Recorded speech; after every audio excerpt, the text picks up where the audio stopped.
గుడ్డు ఫ్రై చేసుకుందామండి. అందుకని ఒక టమాటా, ఒక పెద్ద ఉల్లిపాయ, 2 పచ్చిమిరపకాయలు ఇవి సన్నగా కట్ చేసుకుందాం. పెట్టుకొని 2 స్పూన్లు ఆయిల్ వేసుకుందాం. కోడిగుడ్డు ఫ్రై బాగుంటుందండి, తినడానికి కూడా పిల్లలకు కూడా సూపర్గా తింటారు ఇష్టంగా. అదిగోండి నేను 2 స్పూన్లు వేస్తున్నాను, మరింత వేయట్లేదు. అది బాగా వేడెక్కాలి.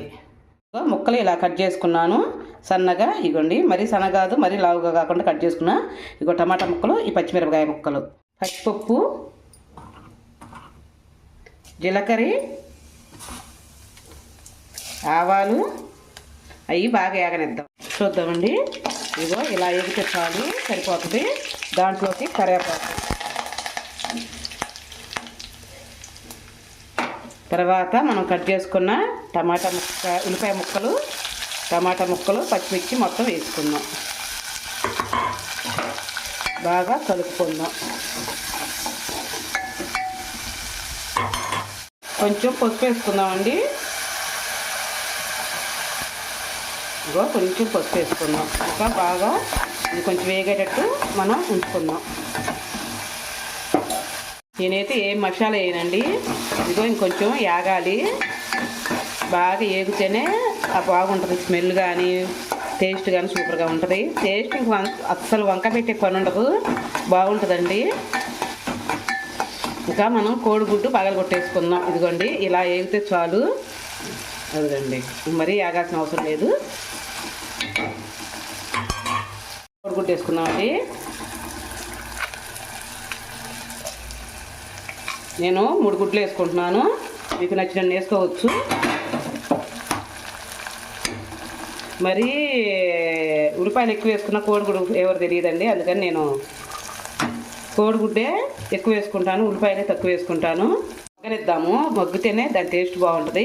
కలిపామనుకో చిన్న చిన్న ఒక్కలొక్కలుగా అవుతుంది. ఉప్పు వేసుకుందాము. ఇదిగండి ఉప్పు మరింత వేయట్లేదు చూసుకోండి, మళ్ళీ ఉప్పు కసివేసి తినలేము. మనం ఇంకా తిప్పుకుందాము.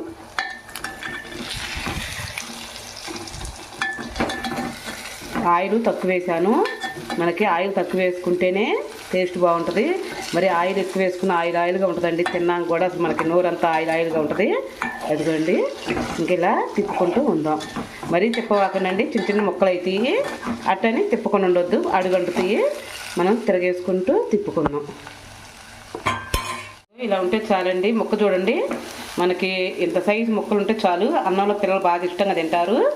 ఇదిగండి కానీ మరీ ఎక్కువ కలుపుకున్నాం అనుకో అదేం జరుగుతుందంటే చిన్న చిన్న ముక్కలుగా అయిపోయి పిల్లలకు ఉల్లిపాయలు ఎక్కువ తగులుతాయి కానీ అవి తగలవు నోటికి. అందుకనండి మనం ఇంకా అది వేగింది కాబట్టి కారపొడి వేసుకుందాం 1 స్పూను.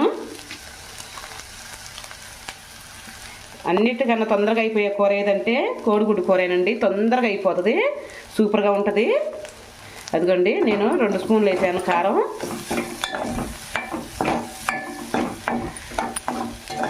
రెడీ అయిందండి. ఇంకా